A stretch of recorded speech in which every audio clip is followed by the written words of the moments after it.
Welcome. In this video I'll show you how to lock Messenger. Alright, it is pretty easy to do. You can do this on both iOS and Android. Well, first up, go ahead and tap on these three horizontal lines right here at the top left. Tap on it. Alright, once you're in here, you're going to want to tap on the gear icon, which is right here. Tap on it as well.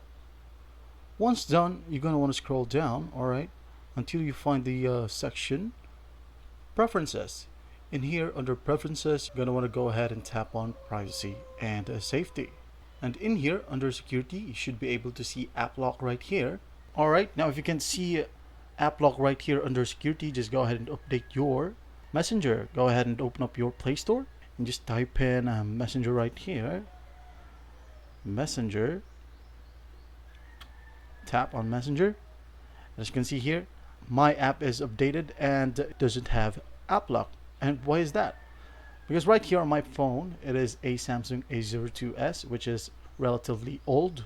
Well, that means that I don't have a biometrics right here. Alright, my phone doesn't have biometrics. So if you have App Lock right here, just go ahead and tap on it and follow the simple instructions and you'll be good to go. Well, I hope this video helps and I'll see you in the next one.